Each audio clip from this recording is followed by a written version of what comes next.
Қазақстан Республикасы Парламент Мәжілісінің заңнама және сот реформасының комитетінің мүшесі Бекжанов Берік Айдарбекұлы арнайы кездесу үшін келіп отыр. Мемлекет басшысының тапсырмасына байланысты ішкі істер саласында реформалау жүріп жатыр. Оны өздеріңіз білесіздер. Күнделікті еңбекті қадағалап отырсыздар. Парламент Мәжілісінің депутаттары әр өңірде кездесу жұмыстарын ұйымдастырып жатырмыз. Ол енді өмірдің барлық саласы, саяси, экономикалық, әлеуметтік мәселедегі жұмыстар жүргізіліп жатыр. Жалпы енді полиция қызметкерлеріне жалпы халық менің білетін оң баға береді.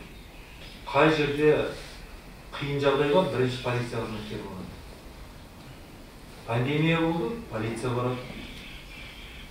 Кешегі жағдайда да алдыңғы шепте жүрген полиция қызметкерлері. Жалпы құқық қорғау органдарын реформалау мәселесі күн тәртібінде. Бірақ дегенмен қандай жағдай болса да полиция ол әрқашанда халықтың қорғаншысы болады деген сенімдеміз. Солай болады да, болған да.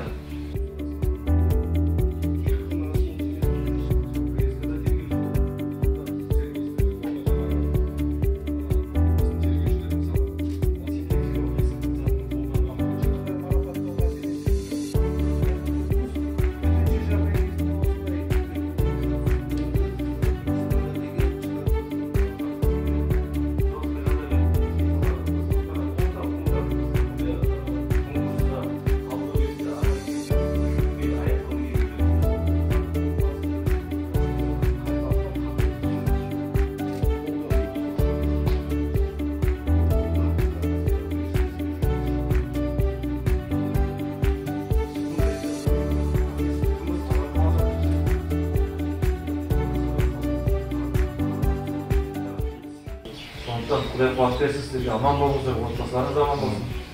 Жақсы заманда жолға берейік. Рахмет.